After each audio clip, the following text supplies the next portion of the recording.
예, 안녕하십니까. 홍익학당 대표로 있는 윤홍식이라고 합니다. 그래서 오늘 다룰 내용은요, 요 책입니다. 훈민정음 해례본인데요. 여기 이제 큼직하죠, 글자가. 그래서 양이 실제로 그렇게 많지 않습니다. 요거가 이제 1943년도쯤에 발견이 됐는데, 이게 발견되기 전에는요, 훈민정음이 어떻게 만들어졌는지를 가지고 의견이 분분했습니다. 문창사를 보고 만들었다, 뭐 여러 가지 설이 나왔거든요. 그래서 이 책이 나오고 나서야 이제 글자가 어떻게 만들었는지 발음 기관을 본떴다는 내용들이 자세히 소개돼가지고 훈민정음이 이제 제대로 된 이상을 갖게 됐죠. 그래서 이거 이제 발견될 때가 1943년도예요. 간송박물관 아시죠? 간송박물 그 간송 선생님이 이게 좀 문제가 있는 게요. 광산김 씨, 안동의 광산김 씨의 왕이 하사한 거죠. 훈민정음 해례본을 이걸 하사했는데 가지고 있던 걸 사이가 훔쳐가지고요. 사이가 몰래 이걸 빼돌려서 간송한테 판 겁니다. 그래서 이게 그 당시 기와제 한 채가 1,000원이었다는데요.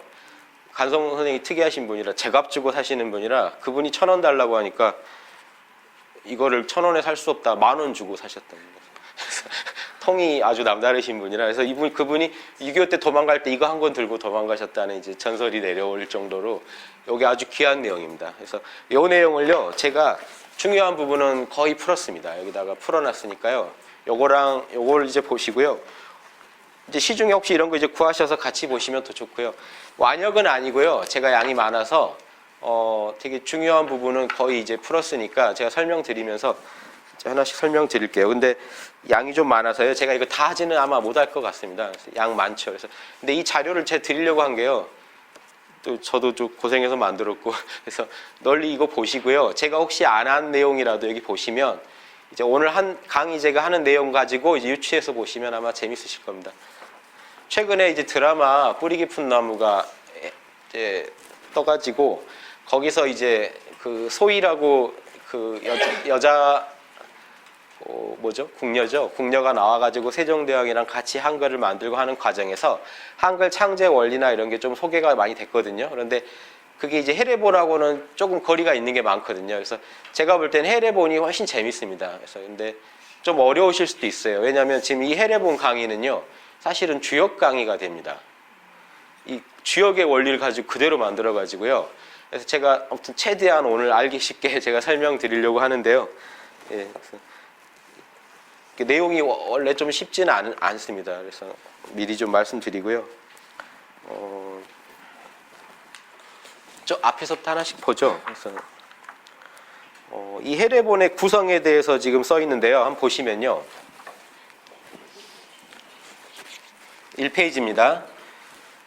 이 해례본이요. 크게 네 부분으로 나뉘어 있습니다. 서문하고요. 서문하고 예의라는 부분이 있고요. 해례란 부분이 있고요. 그 다음 또 서문이 있습니다. 근데 여기 두 개씩 짝이 돼요. 이 두 개는 세종대왕이 직접 쓰신 겁니다. 이 두 개는 정인지나 이런 신하들이 쓴 거예요. 이 해례본은 8명의 신하들 거기 나오죠. 정인지 이하 8명의 신하들이 쓴 거고요. 이 서문은 정인지만 쓴 겁니다. 그래서 서문이 앞에 있어야 되잖아요. 근데 세종대왕 서문이 더 앞에 있으니까 임금님 서문이 더 귀하니까 정인지 서문은 맨 뒤에다 붙였습니다. 그래서 예의라는 거는 세종대왕이 이게 의가 뜻이자죠. 보시면 한문요. 뜻입니다. 의라는 건요. 한문에서 의 그러면 이제 보통 의미나 뜻으로 쓰입니다. 이런 경우에는. 그래서 어떤 의미와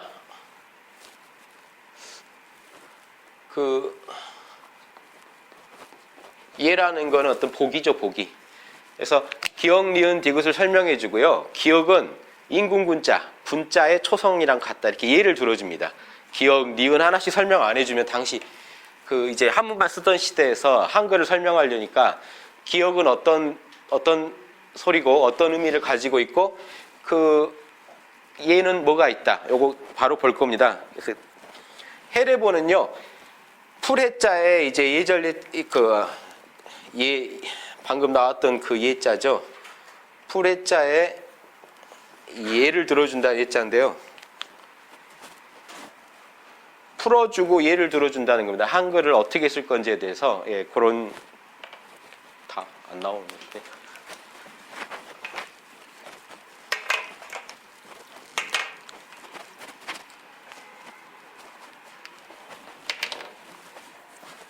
정인지 드라마에 정인지 자주 나오죠. 그 세종대왕 바로 옆에서 최측근으로 나왔던 그분인데 이렇게 해가지고 지편전 학자들이랑 만들었는데요. 이게 세종대왕이 만드신 겁니다.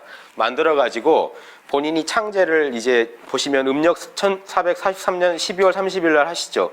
이때를 지금 북한에서는 기념일로 삼습니다. 그리고 이 해례본이 완성된 날이 1446년 9월 상순이라서요. 이때가 양력으로 지금 10월 9일이거든요. 상순이니까 10일로 계산한 겁니다. 9월 10일로 계산해가지고요.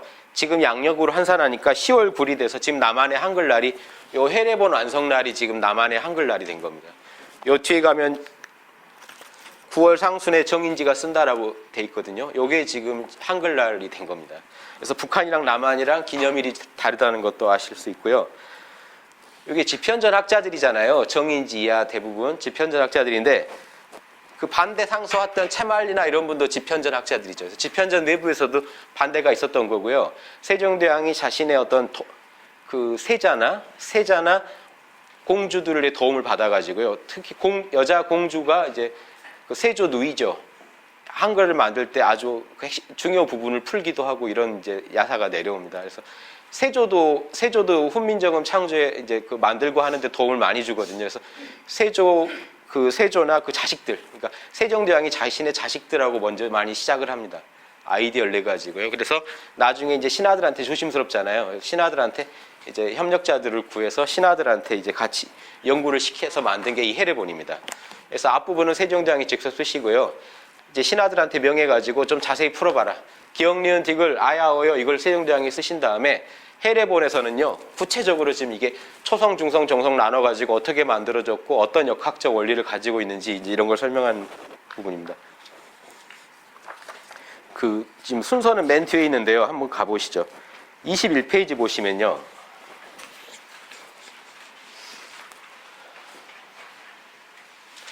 채말리 드라마에도 나오지만 채말리가 반대 상속문 쓴 내용인데요.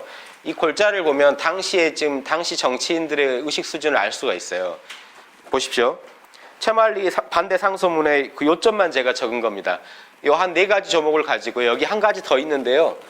그 세자를 갖다 왜 그런 의미 없는 그 글자 하나 만드는 일에 자꾸 시키느냐.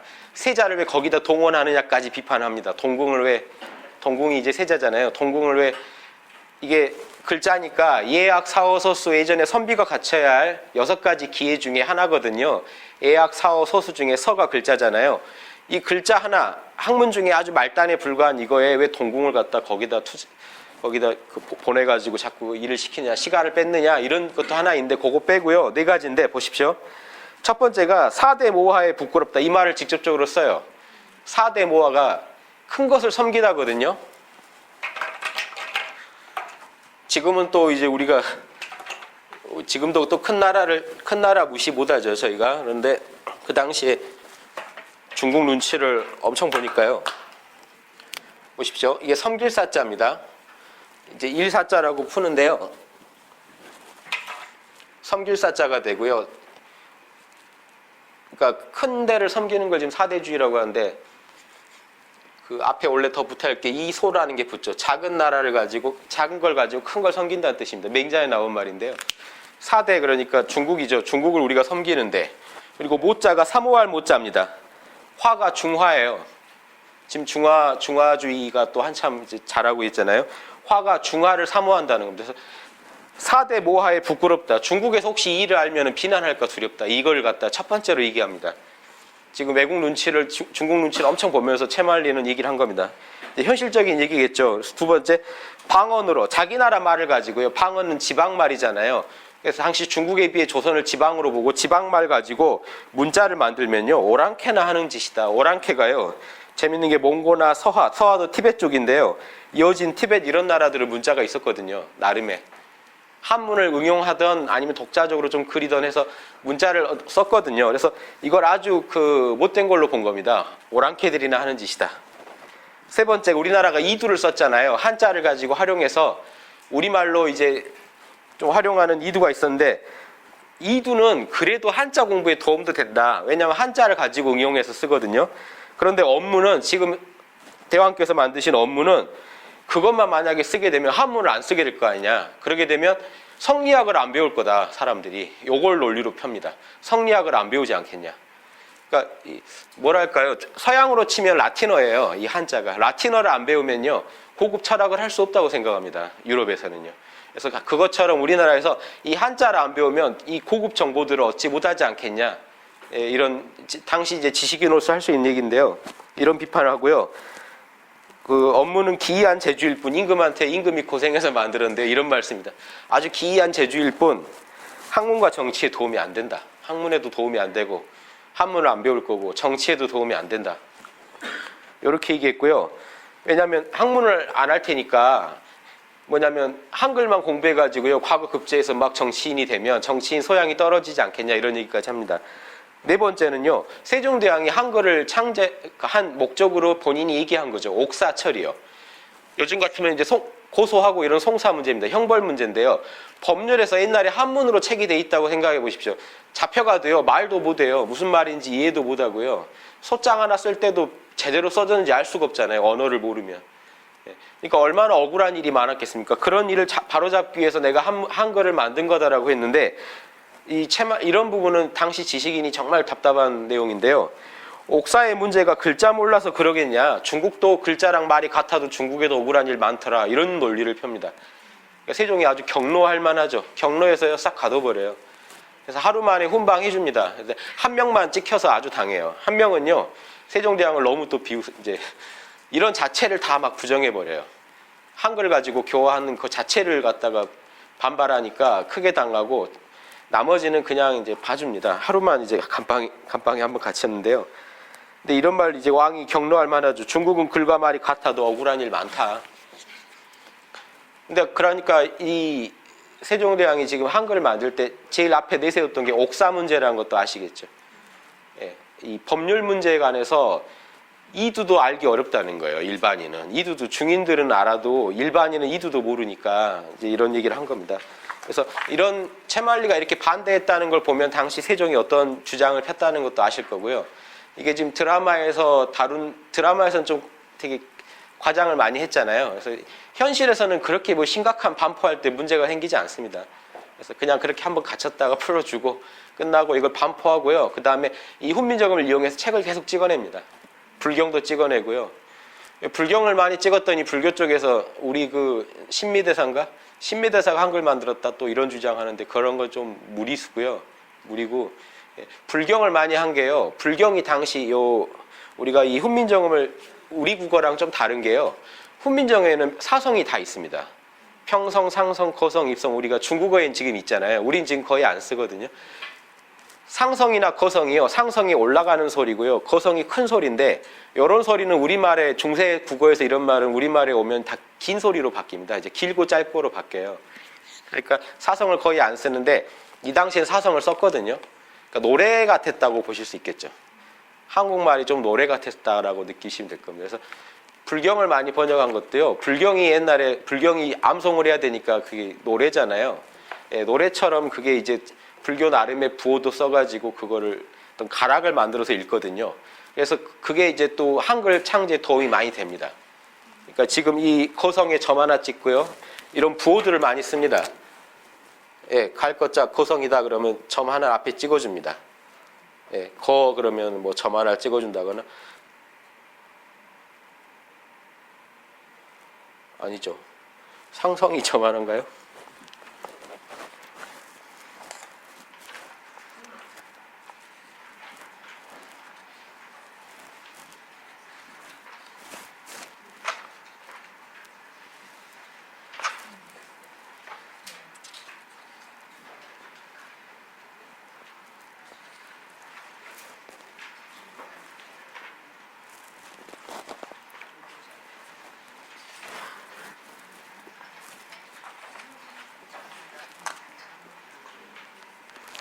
뭐 가다 나오겠죠 뭐.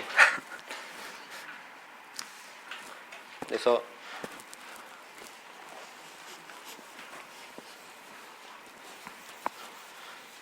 이 채말리가 이렇게 강하게 반대를 하는데도 이제 세종대왕은 이렇게 주장하신 이걸 계속 밀고 나가신 이유가 있는데요.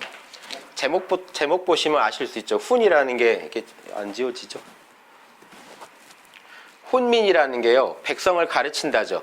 백성을 가르친다고 정음은 바른 소리라는 건데요.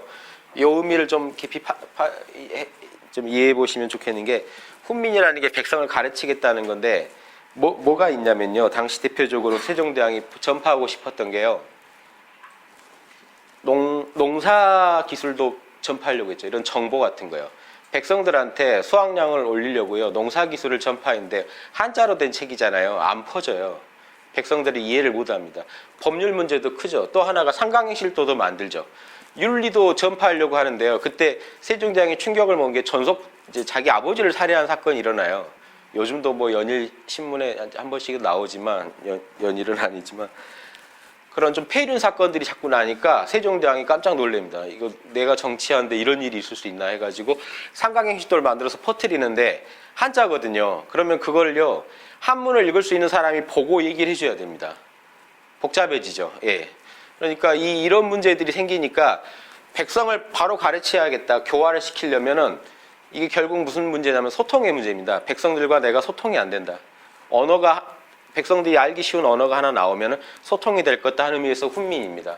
백성을 가르쳐준다. 이 정음이라는 건요, 음을 바로 잡는데요. 이 훈민정음 작업이요, 여기서 끝나는 게 아니고, 여기는 우리나라 지방 사투리까지 다 수집을 해가지고 정리한 겁니다.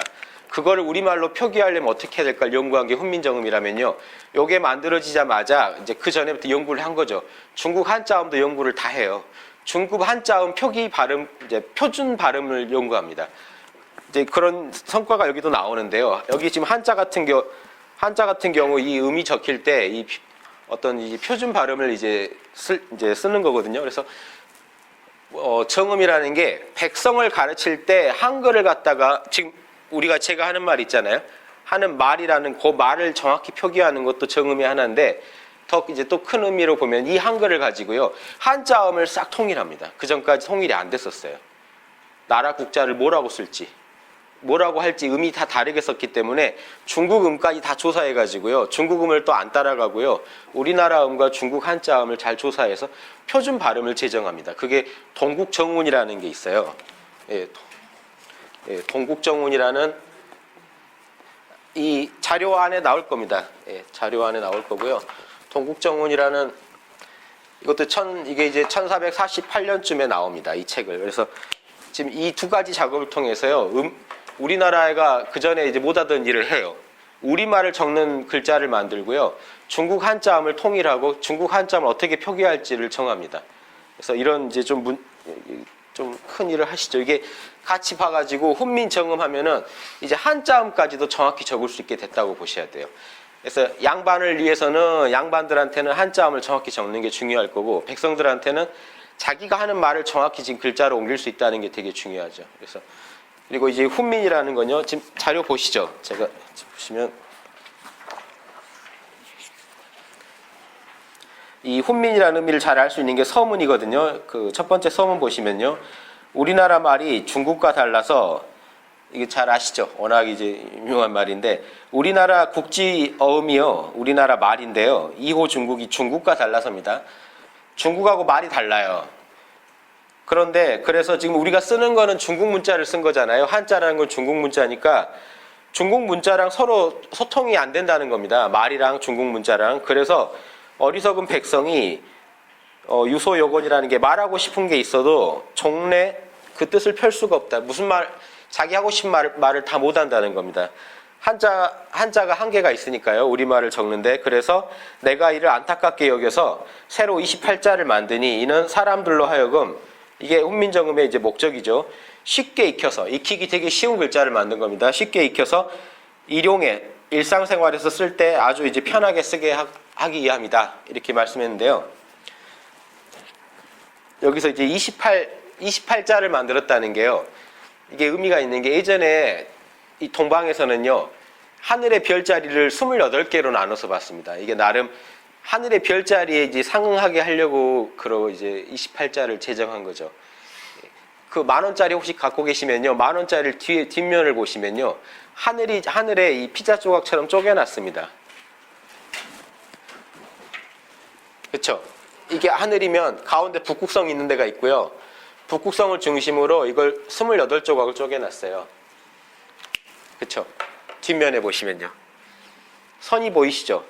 하늘을 28개로 쪼개서 봅니다. 이게 28수라 그래요. 28, 이 숙이요, 잠잘 숙자인데요. 여인숙 할 때 숙자인데, 별에서는 수라고 합니다. 이 얘기는요, 이제 이 황도가요, 태양과 달이 가다가 28군데에서 쉰다는 겁니다.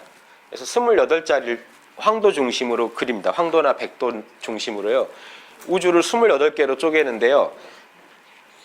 그러니까 한글이 28자다 하는 건요, 나름 이런 어떤 천문하고도 좀 맞춰본 겁니다. 그래서 그 보시면요, 최석정이라는 분이 1678년에 경세정운이라는 걸 쓰실 때 한글 28자인 거는 열수의 상이 있다라고 거기 2페이지 제일 윗부분에 있죠.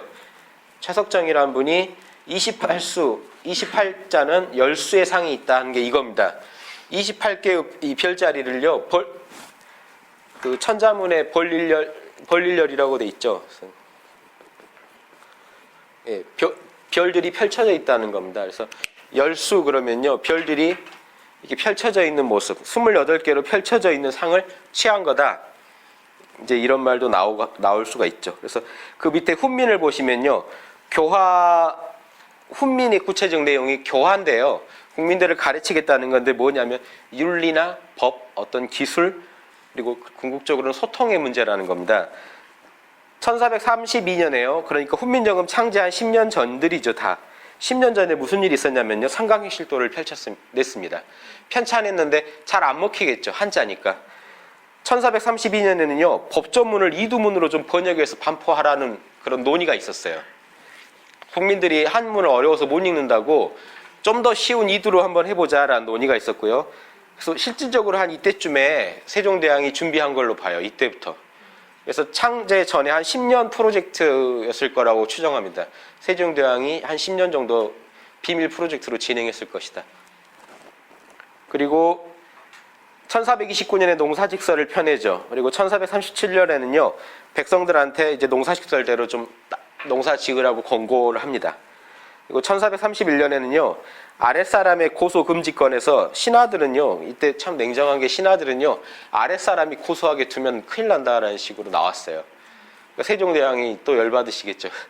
그래서 그 드라마처럼 지랄 뭐 이러셨는지 모르겠지만 열받으셔서 이제 그런 신하들한테 이제 한마디 하시죠. 예. 아니 그 아랫사람이 그렇게 되면 억울해서 어떻게 살겠냐 하는 식으로 이제 자꾸 그 백성들을 이해하려고 접근합니다, 세종대왕. 근데 신하들은 본인들이 살만하니까요, 기득권층이 되다 보니까 문자 가르쳐 주는 거 아주 싫어요. 이번 드라마에서도 잘 나오지만 백성들이 쉽게 글을 쓸 수 있다는 게 이제 지금 그 높은 자리에 간 사람들한테는 함자를 안다는 게 제일 그 자신의 어떤 가지고 있는 자산인데요. 백성들도 글을 읽을 수 있다 그러면 본인들이 양반으로서 행세하기가 힘들어지겠죠. 그래서 그런 분에 대해서 진짜 그랬을까 싶은데 자꾸 반대를 합니다, 실제로. 아랫사람이 윗사람을 고소하는 것도 금지시키자라고 할 정도였으니까요. 그래서 세종대왕이 이런 상황에서 백성들한테 글자를 가르쳐주고 법률이나 이런 문제를 쉽게 알게 하자는 건 엄청나게 진보적인 생각입니다. 예, 그 당시 분위기를 생각하면요. 자, 이 서문을 세종대왕이 쓰셨다고 그랬죠. 보십시오. 큰 번호로 두 번째 뜻과 보기, 여기는요, 여기도 세종대왕이 쓰셨겠죠. 지금 앞에 제가 소개해 드렸잖아요. 그러니까 세종대왕이 쓰신 부분은요, 보십시오. 5페이지, 4페이지까지입니다. 4페이지까지 세종대왕이 쓰셨고요. 그 뒤부터는요, 이제 해례와 정인지 서문입니다. 그러니까 아주 앞부분만 쓰셨어요. 보십시오. 자, 여기 좀 봐보세요. 이게 훈민정음 지금 나란말씀이 중국에 달라, 여기가 이거 한 장이고요. 이제 기역 니은 디귿 바로 들어가죠. 예, 니은이면요, 니은은 설음, 그 혓소리고요. 글자 중에 나자의 초성이다. 첫소리다. 예. 그런데 그 다음에 아야오요 설명해 주고요. 예, 여기까지 하고 끝납니다. 세종대왕이 직접 쓰신 데는요. 자, 여기서부터는 지금 이 책의 분량이 한 요 정도가 이제 지금 신하들이 쓴 거예요. 세종대왕이 가르쳐 준 걸 가지고 신하들이 이제 최대한 이제 말을 만들어냅니다. 그래서 자, 보시면요.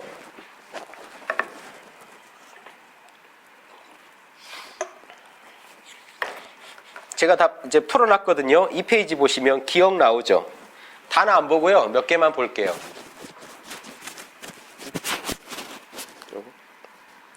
다는 안 보고 몇 개만 볼게요. 기억은요. 어금니 소리다.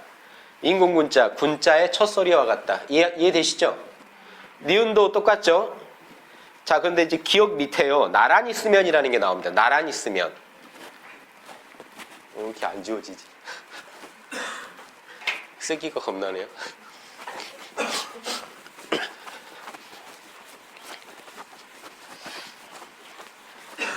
우리가 항상 쓰는데도, 예. 우리가 항상 쓰는데도 의미를 잘 모르고 쓰는 게 많죠, 지금. 그래서 이 기억 그러면요. 기억을 병서한 다음 나란히 쓰면 요겁니다. 여기 한문으로 병서라고 하는데요. 예, 나란히 이제 병자죠. 병합할 때. 예, 나란히 쓰면은 이제 쌍기역이 되잖아요.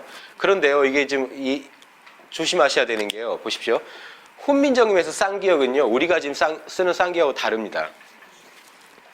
보시면 그 바로 아실 거예요. 나란히 쓰면 규자의 첫소리와 같다. 좀 이상하죠? 규가 아닌데요. 지금 이게요, 이게 달라요.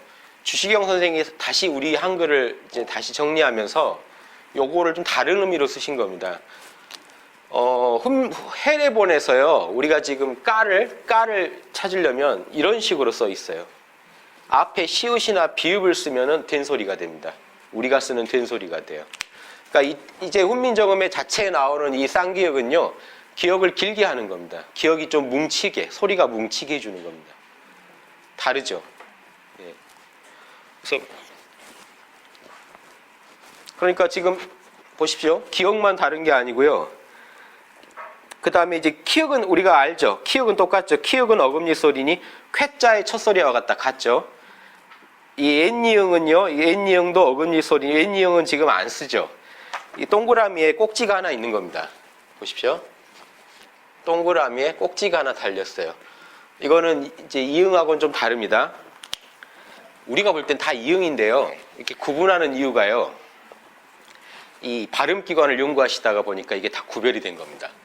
어디서 발음이 나냐가 좀 틀려요. 어떻게 발음이 되느냐. 이제 설명을 하나씩 드릴게요. 요걸 좀 이해하시면요. 우리가 그 아설, 순치, 후 그냥 이렇게 아는 것보다 재밌죠. 우리 글이 과학적이라는 게요. 이런 연구들을 엄청나게 해가지고 만듭니다. 중국에 나와 있는 그런 성운, 중국에서는요. 이분법을 씁니다. 그럴 문자를 하면요. 중국어로는 이렇게 돼 있어요. 없을 무자, 나눌 분자, 반 그럽니다. 반은요. 반절법이라고 중국은 반절법을 쓰는데요. 요거를 성모라고 합니다. 잘 안 보이시죠? 소리성자 있잖아요. 소리성자에 엄마 모자 써서 성모라고 하고요. 앞에 있는 거를, 뒤에 있는 거를 소리 운자 써가지고요. 운모라고 합니다. 그래서 성모, 운모밖에 없어요. 성모를 자모라고도 해요. 그래서 여기까지만 하시면요. 지금 많이 하시는 겁니다. 중국어는 이분법을 써요. 뭐냐면 문을 말하려고 무는 초성만 가져오죠. 분에서는요. 중성과 정성을 가져오죠. 그래서 중국은 초성과 중성, 정성의 이분법만 씁니다. 역학적으로 말하면 음과 양의 이분법을 쓰는데 우리나라는 안 그렇죠. 삼분법을 써요. 삼분법이 더 정밀하겠죠. 일본어 같은 건 통으로 하나를 쓰죠. 나 이렇게 통으로 배우잖아요. 예, 그래서 이게 하나가 모여서 음절을 이루어지는데 일본어 같은 경우는 그냥 글자 하나가 그대로 음절이 돼버려요. 우리나라는 세 개를 합쳐야 음절이 됩니다. 그런데 이게 영어나 일본어나 이런 것보다 어떤 효율적인 게요. 자리도 안 차지하죠. 영어 같으면요. 길게 펼쳐놔야 됩니다. 예전 몽고 파스파 문자 이런 것도 길게 펼쳐놔야 돼요. 거기서 처음 몽고 문자에서요. 초성, 중성, 정성을 나누고 이렇게 삼분법이 나왔는데요. 길게 펼쳐놓는 건데 우리나라 같이 딱 이 세 개가 합쳐져서 그 한 글자가 되면서 하나 이제 음절이라고 하는 게요. 이렇게 하나가 소리 나는 겁니다. 문 하면 여기 이게 하나 소리가가 되죠. 예, 여기까지를 음절이라고 하고 이렇게 하나하나 쪼개는 걸 음소라고 합니다. 이 음을 구성하는 요소들이죠. 미음, 우, 니은. 예, 그래서 지금 가장 합리적인 방법이라는 게 이게요. 전 세계에서 어떤 공통의 알파벳을 선정한다면 한글이다 이런 말들이 세계 언어학자들이 하는 이유가요. 한문도 그렇고 영어도 그렇고 이렇게 정확하게 표기하기가 쉽지 않거든요.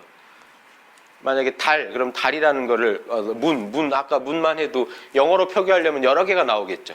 그 음을 적을 때요 표기법이 여러 개가 나오고 또 이게 옆으로 펼쳐지죠. 근데 간략하게 이 세 개가 합쳐져서 아주 보기도 좋고요. 짜임새 있게 이 글자가 보기도 좋으면서 이 발음도 정확하게 담아내는 방법. 이 방법이 탁월한 방법이죠. 당시 개발돼서 지금까지 또 이제 아마 우리 한글만큼 이렇게 쉽게 음을 이제 적는 표기법이 이제 드물 건데요. 중국어 벌써 이렇게 써줘야 돼요. 무는 무분 반야라 이렇게 해줘야 됩니다. 그래서 사서십주나 동양의 고전들 보시면 꼭 이게 나와요. 이 단어는 이제 음가들을 적어줄 때 이런 방식으로 설명합니다. 그래서 이게 이분법, 자모나 성모 대 운모. 그래서 이렇게 해서 한 음절이 만들어지는데 우리나라 같은 경우는 초성, 중성, 정성을 세 개를 가지고 한 음절을 만듭니다. 자, 초성, 중성, 정성은 아시겠죠? 초성은 첫 소리고요, 중성은 가운데 소리고, 정성은 끝 소리인데 또 이게 이제 우리나라 방식이 특이한 게 초성을 다시 정성해서 그대로 씁니다. 그렇죠? 예, 그래서 초성과 중성만 알면 되죠. 정성은 초성을 갖다 쓰는 거니까요. 그래서 지금 이 경우에도 지금 자음이라는 게 지금 초성이죠. 초성의 자음의 소리값. 기억은 어금니 소리, 니은은 이제 혓소리 이렇게 나오는데요. 요걸 한번 구분해서 제가 설명드리면요. 여기까지 이해하시겠죠? 중국은 이분법이다. 그리고 일본어 같은 경우는 그냥 하나가 그대로 음절이 된다는 겁니다.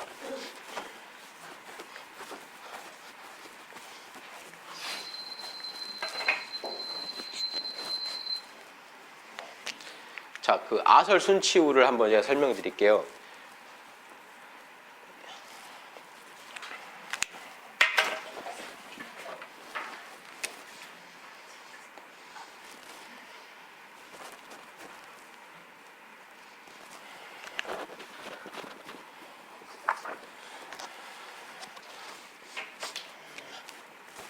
요게 아음이죠. 어금니 소리라고 제가 풀었는데요. 어금니 구별되시나요? 지금 여기로 안 보이시죠? 보이나요?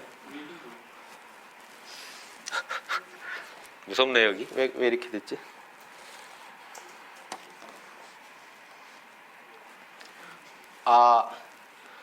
설, 순, 입술 순자입니다. 순, 치, 후. 이 이빨 치자 보시면요. 보세요. 이빨 치자가요. 위에가 그실 치자고요. 이게 이빨들입니다. 요렇게 이게 입이거든요. 위에가 왜 그실 치자면요. 우리 씹을 때 위턱은 그대로 있죠. 아래턱만 움직이거든요. 예. 그래서 이게 이빨 치자입니다. 그래서 이걸 주역에서 괄호 그리면 위에는 그치다는 의미의 간깨가 오고 밑에는 여기 움직인다는 동의 의미를 가진 진깨가 오면 여기 이빨을 의미해요. 위엔 가만히 있는데 밑에만 움직이거든요. 그래서 이게 왜 이거 설명드리냐면요. 보시면 이게 지금 이빨이라는 거죠.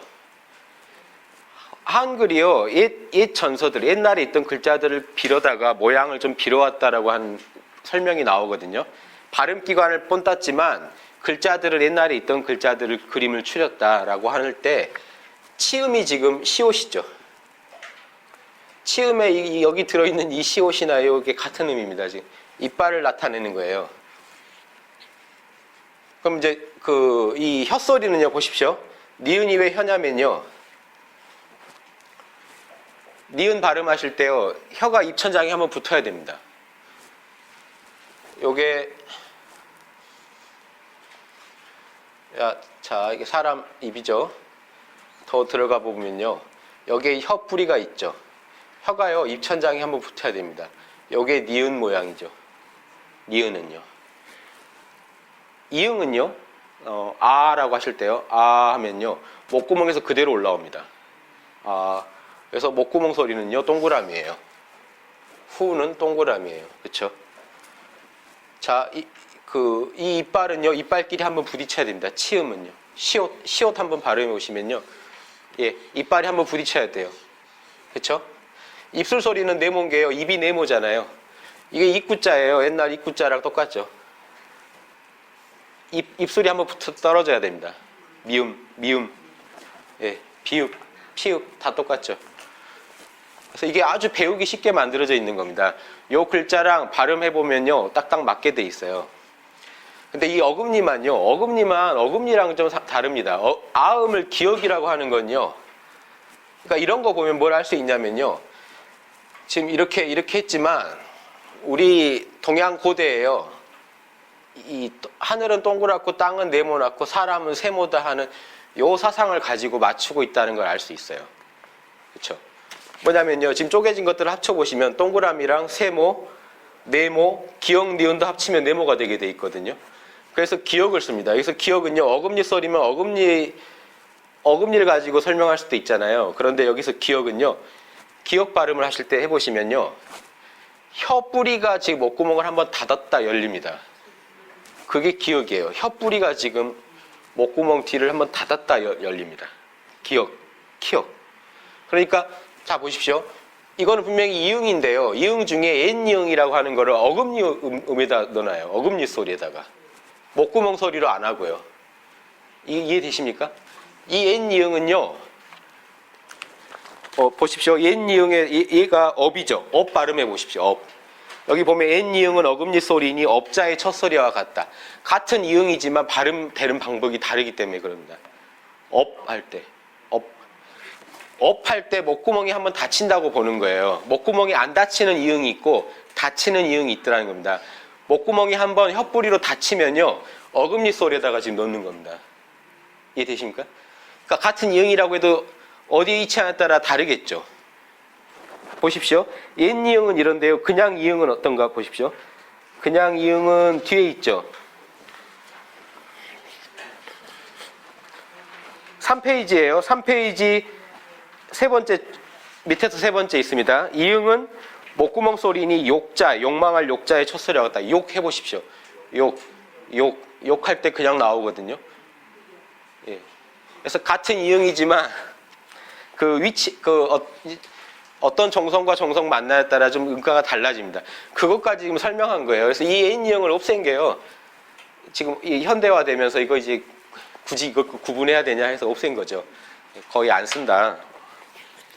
이것까지 구별 안 한다 하고 없앤 겁니다. 그래서 원래 N이응은 업 하면은 업 할 때 목구멍을 한번 막았다가 해야 된다는 겁니다. 그렇죠? 그래서 이렇게 이응이 다른데요. 자 보십시오. 여기까지 안 어려우시죠? 기역, 니은, 디귿, 리을 뭐죠? 무슨 한글 학교 이런 거 지금 하는 기분인데요. 그래서 우리나라 글이 이거 제가 이 훈민정음을 꼭 소개해드리고 싶었던 게 여기 담긴 철학이 재밌어서 그래요. 저는 한글도 재밌는데 이런 실용적인 한글과 동양의 음양오행 철학이 만나는 걸 써놓은 게 이 해례본이거든요. 정말 대단한 글입니다. 왜냐하면 주역을 공부하시기 전에 요걸 정확히 이해하시면요, 주역에 대한 엄청난 지식을 얻을 수가 있습니다. 음양오행과 더구나 우리가 쓰는 한글이기 때문에 이론적이지만 않죠. 쓰는 걸 가지고 음양오행을 얘기하니까 벌써 여러분은 오행을 아시는 게요. 어금니, 혀, 입술, 이빨, 목구멍 하면요, 목구멍은 오행으로 지금 물로 보는 겁니다. 이빨은 단단하죠. 목구멍은 깊숙하니까 물이 깊은 걸 의미하거든요. 이빨은 단단하니까 세고요. 입술은 지금 입술은 네모난 모양을 하고 있다고 해서 지금 땅으로 봅니다. 토로 보고요. 혀는 날카롭게 막 움직이잖아요. 혀가요. 불을 닮았죠. 예. 이 어금니는 이빨 중에 이제 길고 어떤 그 튼튼하잖아요. 그래서 나무가 자라는 기상이 있다고 목 그럽니다. 그래서 이 어금니 이걸 가지고 지금 오행을 공부할 수가 있어요. 이 오행에 맞춰놨습니다. 우리 궁상각치우 이런 거 아시죠? 궁이 뭘까요? 뭔 소리일까요? 궁상각치우는 안 어려워요. 그 소리를 이해하시면 돼요. 궁 하는 소리가 어디서 날까요? 궁. 예. 이게 궁 하면 토소리입니다. 예. 궁, 예. 상 하면요. 상. 뭔 소리 같으십니까? 상. 쇳소리 같으시죠? 쇠그릇 부딪히는 소리 같으시죠? 예, 상은 이겁니다. 예, 상. 각. 나무끼리 부딪히는 소리 같죠? 각. 예, 각. 치. 예. 불이죠. 예. 우 하는 건요. 물입니다. 우. 이거 기억하세요. 궁 하면요. 흙을 엄밀히 말하면 흙을 갖다가 불로 구워 만든 토기를 치면 나는 소리입니다. 흙으로 만든 그릇을 치면요. 궁 하는 소리가 나고요. 상, 쇠 그릇끼리 부딪히면 그렇고요. 예, 궁, 상, 각, 치는 불소리고요. 불에다가 물을 떨어뜨리면 더 잘 나죠. 치 소리가 나죠. 예, 각은 나무끼리 부딪힌. 이게 동양에서는 아주 기본적인 철학입니다. 이게 모든 거에 베이스에 깔려있기 때문에요. 한글을 만드실 때도 여기에 베이스를 안 까실 수가 없겠죠. 예, 세종대왕이. 그래서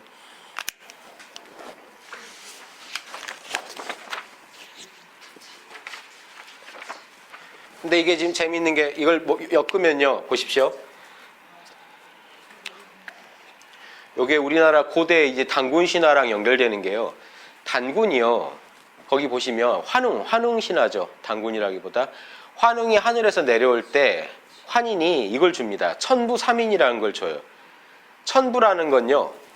천부라는 건 동양에서 부는 어떤 부절이라고 하는 게 있거든요. 옥을요 2개를 딱 쪼개요. 옥을 쪼개요. 하나를 넣어주고 하나를 나 갖고 해가지고 나중에 맞춰서 딱 맞아야겠죠. 여기에 부입니다. 그러니까 천부라는 건요. 하늘하고 딱 맞는 거라는 겁니다. 하늘하고 딱 부합한다. 우주랑 완전히 부합하는 도장입니다. 우주랑 완전히 우주를 상징한 도장을 3개를 줬다는 겁니다. 그래서 지금 그걸 추정하기를 청동거울, 청동방울, 청동검 그런데 거울은 동그라미고요. 방울은 네모를 상징하고 검은 날카로운 세모를 상징해서 사실은 요걸 준 겁니다. 동그라미, 네모, 세모. 요게 천부삼인이에요. 3개의 도장을 줬다는 게요. 왜냐하면 여기면 우주가 다 설명이 되거든요. 동그라미, 네모, 세모면요. 우주를 다 설명해요. 동양에서. 이게 재밌는 발상이죠. 요거를 일본이 그대로 본따서요. 일본의 삼종신기라는 게 있죠. 일본은 동그라미를 청동거울이 아니라 고곡을 갖다 여기다 놓고요. 고곡, 청동방울 대신에 일본은 여기다가 거울을 둡니다. 거울의 평평한 걸 취한 겁니다. 검은 똑같아요. 우리는요, 청동거울이 둥글다 하는 측면, 청동방울이요, 이 네모가 아니라 이런 방울이 있죠. 우리 주몽 이런 데 잘 나오는. 방울이 8방으로 달려있는 거 있잖아요. 예, 요걸 보는 겁니다. 여기 끝이 방울이 돼 있어요. 딸랑딸랑하게 돼 있는데, 이게 왜 네모냐, 땅이냐. 네모를요, 2번 돌으면 저게 됩니다. 그래서 동양에서는 동서남북 사방을 이건 8방입니다. 땅을 한 번 더 쪼갠 거예요. 그래서 8방을 상징한다고 해서 땅, 검은 뾰족하니까 사람입니다. 예.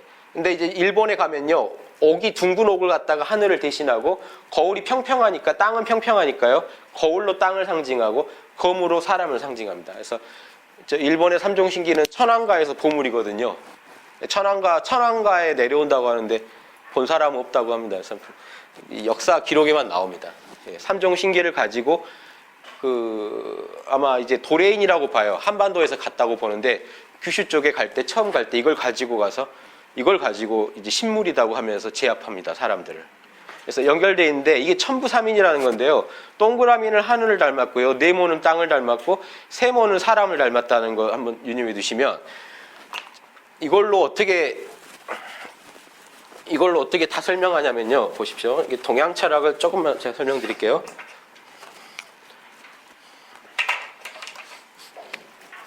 자, 이걸 합치면 어떻게 될까요?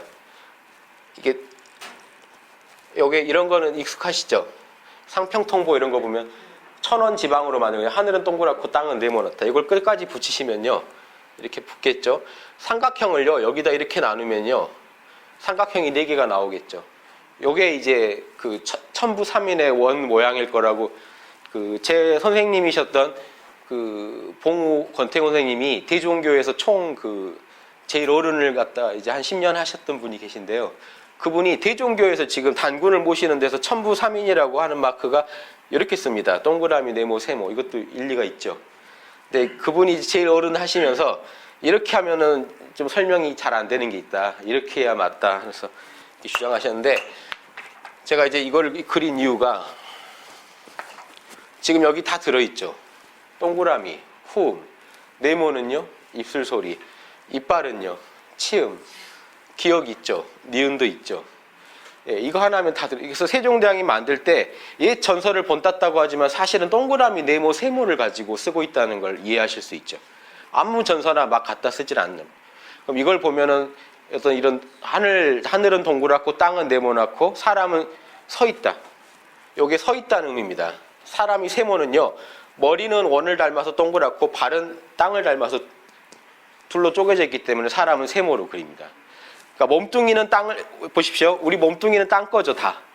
근데 하늘 건 뭘까요? 정신이에요. 정신은 하늘이에요. 왜냐하면 형체가 없거든요. 그래서 형체가 없는 하늘과 육신을 갖고 있다고 해서 삼각형입니다. 그러면 생명이 있는 건 다 삼각형이에요. 보십시오. 천지 만물 할 때요, 만물이 이 삼각형 4개로 다 표현이 되는 게요. 사람은 머리를 똑바로 서 있거든요. 이게 사람이면 이건 뭘까요? 동양 철학에서 머리를 땅으로 쳐박고 있는 놈이 있어요. 만물 중에요. 만물 천지 빼고 만물은요. 흙이나 이런 건 지에 들어갑니다. 천지 만물은요. 이겁니다. 동물, 식물, 인간이에요. 머리 땅에 쳐박고 있는 건 뭘까요? 머리를 땅에 쳐박고 있기 때문에 못 움직여요. 식물이에요. 생식기가 위로 나와 있잖아요. 식물은. 동물은요. 이 두 놈들은요. 머리를 옆으로 두고 다녀요. 똑바로 못 서서 다니는 애들이에요. 동물들이에요. 요건 인간이고요. 요거 하나면요. 요 그림 안에 천지 만물이 다 들어있죠. 이렇게 설명해야 이게 옛날 천부인이다라고 이렇게 주장하신 걸 들었어요.